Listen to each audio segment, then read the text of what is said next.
I am the Tofu Golem. Please enjoy the video. In this video, I will show you how to add Form 1095 to TurboTax.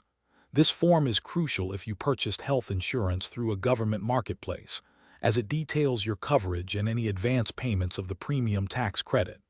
To begin, open your tax return in TurboTax.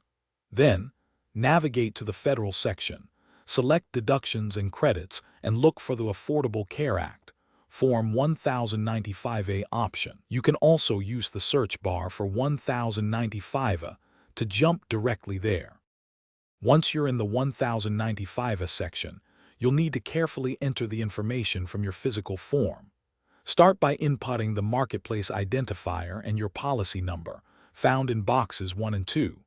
Next, enter the monthly premium amounts from column A for each month you had coverage.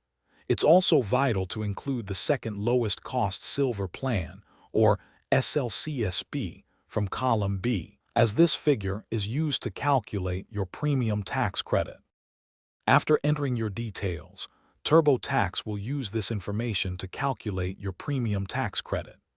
It automatically generates Form 8962, which reconciles any advance payments you received with the actual credit you qualify for.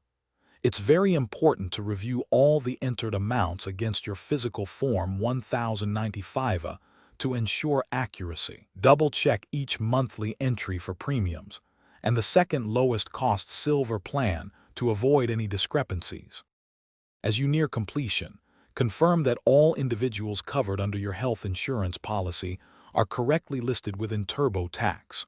Also, double-check that every month of your coverage is accurately accounted for. If you had multiple 1095 forms, you can add them as needed. Once satisfied, save your progress and proceed with the remaining sections of your tax return. Accurate entry of this form is essential for proper tax filing. Thanks for watching. Consider subscribing if we helped you today.